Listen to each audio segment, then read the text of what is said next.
Direct second year engineering diploma, तर जेही विद्यार्थी डायरेक्ट सेकंड इयर इंजिनिअरिंग डिप्लोमासाठी जर ॲडमिशन घेत असेल तर त्यांचा जो कॅप राऊंड 3 आहे हा सुरू झालेला आहे. तर विद्यार्थी त्यांचा कॅप राऊंडचा फॉर्म भरू शकतात. तर कॅप राऊंडचा फॉर्म भरण्यासाठी संपूर्ण विद्यार्थ्यांना सर्वात प्रथम साईडवर यायचं आहे. साईडवर आल्यानंतर आपल्याला लॉग इन करून घ्यायचं आहे. तर तुमच्याकडे ID आणि पासवर्ड ऑलरेडी आहे, तोच ID आणि पासवर्ड तुम्हाला यूज करून कॅन्डिडेट लॉग इनचं जे ऑप्शन दिलेलं आहे यामध्ये आपल्याला क्लिक करायचं. त्यामध्ये आपला ID आणि पासवर्ड टाकून आपल्याला लॉग इन करून घ्यायचं आहे. या अगोदर जर तुम्ही 2 राऊंड भरलेले असेल तर त्या 2 राऊंड नंतर जर तुमचा नंबर लागलेला नसेल किंवा तुम्ही बेटरमेंट केलेलं असेल तरीसुद्धा तुम्ही कॅप राऊंड 3चा फॉर्म भरू शकता. ठीक आहे. तर यामध्ये आपला ID टाका, पासवर्ड टाका आणि सर्वात प्रथम साइन इन करा. साइन इन केल्यानंतर बघू शकता अशा प्रकारे तुम्हाला संपूर्ण ऑप्शन दिसून पडेल. यामध्ये तुम्ही संपूर्ण माहिती बघू शकता.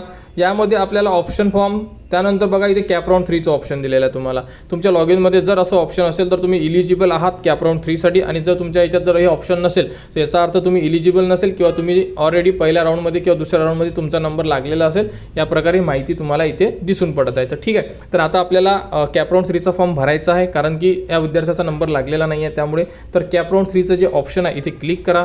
क्लिक केल्यानंतर अशा प्रकारे तुम्हाला यामध्ये संपूर्ण इन्स्ट्रक्शन दिलेले आहे, हे रीड करा. आणि त्यानंतर स्टार्ट फिलिंगचं जे ऑप्शन आहे इथे आपल्याला क्लिक करून आपला जो फॉर्म आहे हा फिल करून घ्यायचा आहे. तर स्टार्ट फिलिंगला क्लिक केल्यानंतर बघू शकता अशा प्रकारे इन्स्ट्रक्शन आहे. इथे कंटिन्यूला क्लिक करा. कंटिन्यूला क्लिक केल्यानंतर बघू शकता तुम्ही तुमच्यासमोर संपूर्ण ऑप्शन आलेले आहे. बघा सर्वात प्रथम इन्स्टिट्यूट, गव्हर्नमेंट ॲडेड, अनॲडेड अशा प्रकारे तुम्हाला क्लिक करून घ्यायचं आहे.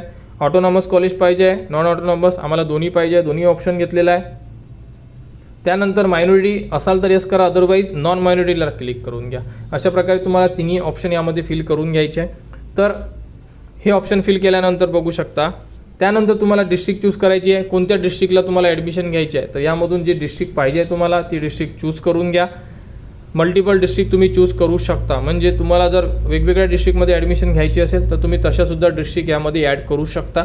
आम्हाला एकच डिस्ट्रिक्ट पाहिजे आहे त्यामुळे आम्ही एकाच डिस्ट्रिक्टला क्लिक केला आहे. त्यानंतर सर्वात खाली तुम्हाला 2 ऑप्शन आहेत, ते म्हणजे कोर्स आणि इन्स्टिट्यूट. तर बघू शकता कोर्स वाईज म्हणजे तुम्ही ब्रँच वाईज घेऊ शकता, इन्स्टिट्यूट म्हणजे डायरेक्ट एकाच कॉलेजमध्ये जर ॲडमिशन घ्यायची असेल किंवा वेगळ्या पण कॉलेजला तर तुम्ही मल्टिपलमध्ये सुद्धा इन्स्टिट्यूट वाईज क्लिक करू शकता. परंतु जे सोपं जाते आपल्याला ते आहे कोर्स वाईज. यामध्ये तुम्हाला जी ब्रँच पाहिजे त्या ब्रँचेस क्लिक करून घ्या.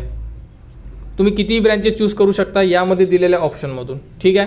तर ज्या ब्रँच तुम्हाला पाहिजे त्या ब्रँचेस यामधून ॲड करून घ्या. ठीक आहे. आणि त्यानंतर तुम्हाला सर्वात खाली सेव्ह अँड प्रोसीडला क्लिक करून घ्यायचं आहे. आता तुम्हाला संपूर्ण तुम्ही जो डिस्ट्रिक्ट चूज केलेली आहे आणि ज्या ब्रँचेस चूज केलेल्या आहे त्या डिस्ट्रिक्टमधले संपूर्ण कॉलेजेस आणि ज्या ब्रँच तुम्ही चूज केलेल्या आहेत त्या ब्रँच ज्या कॉलेजमध्ये आहे ते कॉलेजची लिस्ट तुमच्यासमोर उपलब्ध होऊन जाणार. क्लिअर. तर सेव्ह अँड प्रोसीडला क्लिक करा.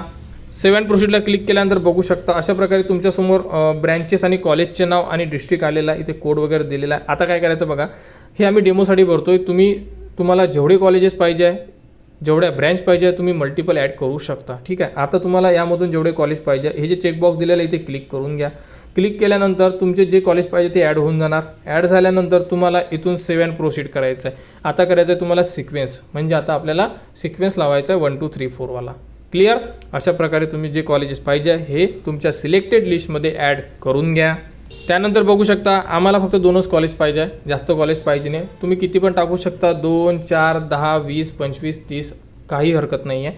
आता यामध्ये सिक्वेन्स लावू शकता. इथे ॲरो दिलेला आहे अपचा आणि डाऊनचा. तर यामधून तुम्हाला आता हे 2 नंबरचं 1 नंबरला पाहिजे असेल तर इथे क्लिक करा आणि वरच्या ॲरोनी वर घेऊन जा, म्हणजे 1 नंबर. अशा प्रकारे सिक्वेन्स लावा 1 2 3 4 5 6 7 जेवढे ऑप्शन असेल तेवढा तुम्ही सिक्वेन्स लावू शकता. सिक्वेन्स लावा व्यवस्थित, कारण की सिक्वेन्सवर भरपूर डिपेंड असणार आहे, कारण की तुम्हाला कॉलेज हे सिक्वेन्सनुसार मिळणार आहे. त्यामुळे जर तुमचा सिक्वेन्स चुकला तर तुम्हाला चुकीचं कॉलेज मिळू शकते, चुकीची ब्रँचसुद्धा मिळू शकते. त्यामुळे सिक्वेन्स व्यवस्थित देणं हे गरजेचं आहे. आणि हा 3रा राऊंड आहे.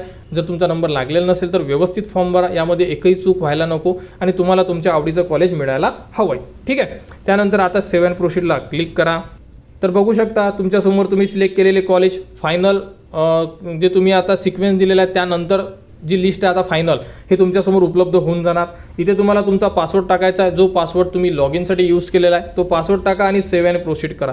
तुमचा फॉर्म फायनल सबमिट होऊन जाणार आणि एकदा फायनल फॉर्म सबमिट झाला की तुम्ही एडिट करू शकणार नाही आहे. तर या प्रकारे तुम्ही तुमचे फॉर्म भरू शकता. डायरेक्ट सेकंड इयर डिप्लोमा इंजिनिअरिंगचे विद्यार्थी लवकरात लवकर आपले फॉर्म भरा. अडचण असेल कमेंट्स करा, कमेंट्सवर तुम्हाला संपूर्ण माहिती दिली जाणार. यानंतर जसे राऊंड होणार आहे, स्पॉट राऊंड आहे, किंवा या व्यतिरिक्त जसे राऊंड असेल त्याबद्दलची संपूर्ण अपडेट तुम्हाला वेळोवेळी आपल्या चॅनलवर देण्यात येणार। त्यासाठी आपल्या चॅनलच्या कनेक्टमध्ये राहा, चॅनलला सबस्क्राईब करा व हा व्हिडिओ इतरांपर्यंत शेअर करा।